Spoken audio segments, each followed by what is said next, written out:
Hello दोस्तों, क्या हाल चाल। मैं विपुल राम शर्मा एक बार फिर आप लोगों का स्वागत करता हूं आपके अपने इस परिवार ऑफिशियल वीआईपी क्लासेस में। दोस्तों, बात करते हैं आज के टॉपिक के बारे में।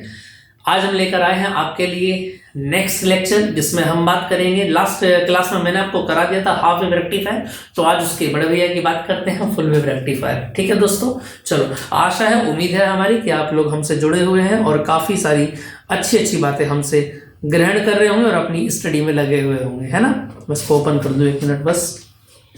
तो बताएं बच्चा लोग, कैसी चल रही है आप लोगों की स्टडी और ठंड में क्या क्या मजे कर रहे हैं आप लोग। चलो जी, स्टार्ट करते हैं। ठीक है। अच्छा, कितने बच्चे चाहते हैं कि हमारा लाइव सेशन भी हो?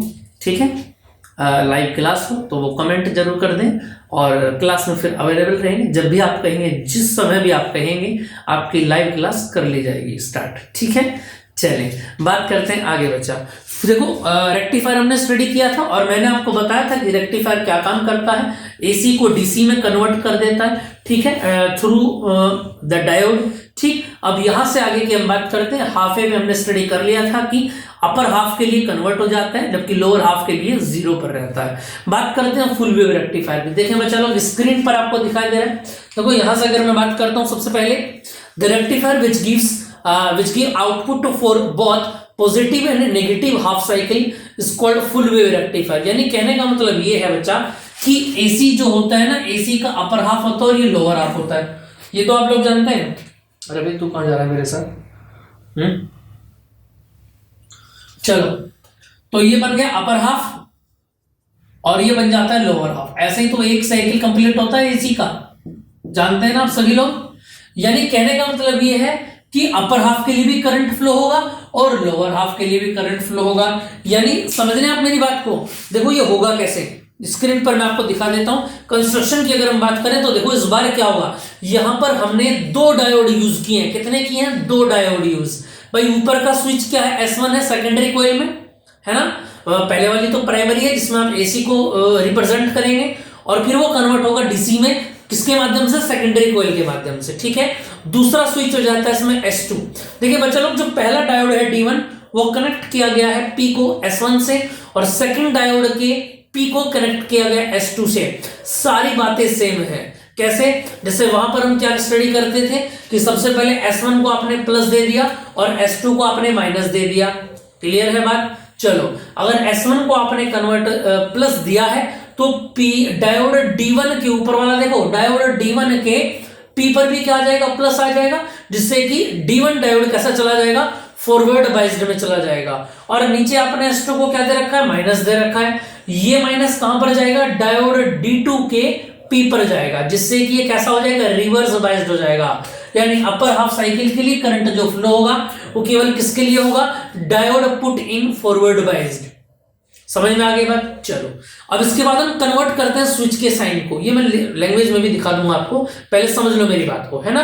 लिखा हुआ तो बुक्स में भी है। यहां समझने के लिए आए हैं, चीजों को, टेक्निक को समझने के लिए उस पर ज्यादा फोकस करें, ना कि थ्योरी के ऊपर, है ना। चले, अब इसको स्विच को जब आप कन्वर्ट कर देंगे बच्चा, तो जो सेकंड स्विच है आपका S2, उस पर क्या देंगे आप? प्लस देंगे और ऊपर वाले पॉइंट पर क्या जाएगा? माइनस। जब आप सेकंड स्विच S2 पर क्या देंगे? प्लस देंगे, तो डायोड D2 के P पर क्या आ जाएगा बच्चा? प्लस आ जाएगा। और प्लस आने का मतलब क्या होगा? प्लस आने का मतलब होगा कि ये शक्तिमान बन जाएगा। क्या बन जाएगा? शक्तिमान। सभी ने देखा होगा बचपन में, फू फू करता हुआ हवा में उड़ जाता है, बिल्कुल ऐसे यहां पर होगा। अब देखो, अब समझ रहे हो, अब पावर किसके हाथ में आ गई है? D2 के हाथ में पावर आ गई है, तो राजा कौन होगा? D2 होगा। समझ गए कालीन भैया?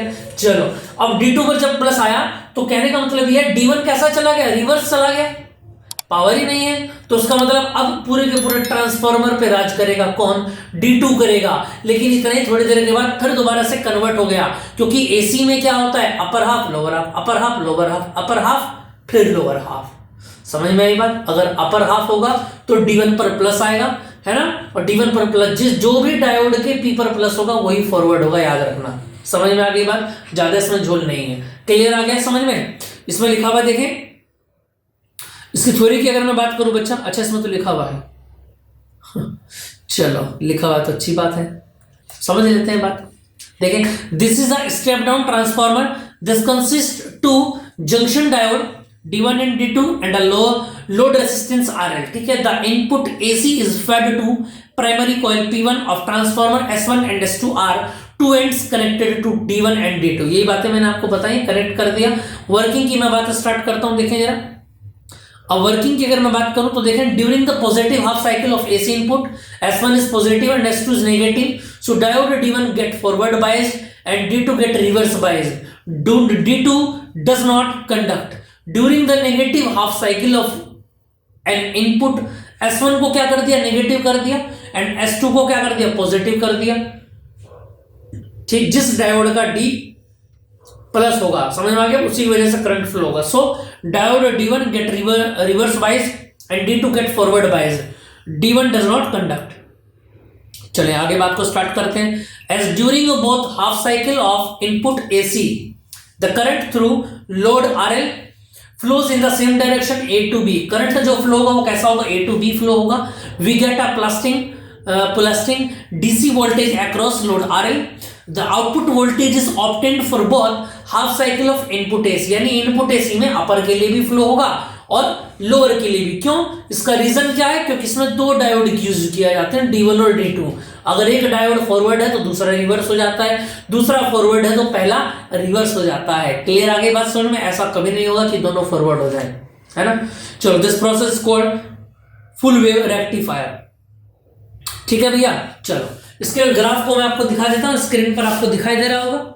अगर मैं इनपुट AC की बात करूं बच्चा, देखना जरा, देखो ये डायग्राम आपको दिखाई दे रहा है सामने स्क्रीन पर। ऊपर कौन सा AC है बताना, इनपुट AC कौन से वाला है बताओ, अपर हाफ फिर लोअर हाफ, फिर अपर हाफ फिर लोअर हाफ। आ रही है बात समझ में कि नहीं आ रही है? अब इसके बाद आपको जो मिलेगा उसके बारे में बात कर लेते हैं। देखो, ये जो आपको मिलेगा, ये जो आउटपुट AC आपको मिलेगा, इसमें अपर हाफ तो फ्लो हो गया, फिर लोअर हाफ फिर फ्लो हो गया, फिर अपर हाफ आया फिर फ्लो हो गया, और लोअर हाफ आया फिर फ्लो हो गया। यानी ये जो आपको ग्राफ मिल रहा है ना बच्चा, upper half lower half, upper half lower half, यानी कहने का मतलब ये है फुल वेव। क्या बनेगा ये? फुल वेव DC बनेगा। क्लियर, आगे बात समझ में? यहां तक की बात आपको समझ में आ रही होगी, किसी तरह की कोई दिक्कत नहीं होगी, ऐसा मान करके हम चल रहे हैं। बच्चा किसी को अगर दिक्कत होती है तो वो कमेंट में कमेंट कर दिया करें, हम उसका कमेंट पढ़ लेंगे और उसके जवाब को दे दिया करेंगे, ठीक है। चलें, देखो जी, आगे की अगर मैं बात करूं, देखो फुल वेव रेक्टिफायर, इस तरीके से एक्सपेरिमेंट आप कर सकते हैं इसका अपने एग्जाम में। अगर आप स्कूल में अगर आपका मन कर रहा है तो इस तरीके से या आपको कुछ का प्रोजेक्ट बनाने के लिए दिया गया तो उसको आप आसानी से बना सकते हैं, फुल वेव रेक्टिफायर, ठीक है। चलो, इस दिख रहा होगा आपको, डायोड, एक डायोड ऊपर लगा हुआ है, एक डायोड नीचे लगा हुआ है, कैपेसिटर, LED और रेसिस्टेंस लगा हुआ है, ठीक है।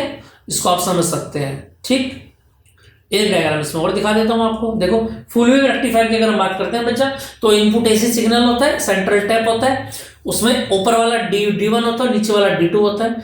यानी सीधी सी बात ये है कि अगर स्विच S1 को प्लस देते हैं तो ऊपर वाला डायोड D1 कैसा हो जाएगा, फॉरवर्ड हो जाएगा, और स्विच S2 को अगर आप नेगेटिव प्लस देते हैं तो नीचे वाला डायोड D2 कैसा हो जाएगा, पॉजिटिव हो जाएगा, फॉरवर्ड हो जाएगा, ठीक है। इतनी बात समझ में आ गई होगी आपको, ठीक है बच्चा लोग, क्लियर है जी। तो यहां से आपका कंप्लीट हो जाता है full wave rectifier. Next video में मिलेंगे एक बढ़िया से टॉपिक के साथ। बने रहिए हमारे साथ, ऑफिशियल VIP क्लासेस हमेशा आपका स्वागत करता रहेगा। जय हिंद।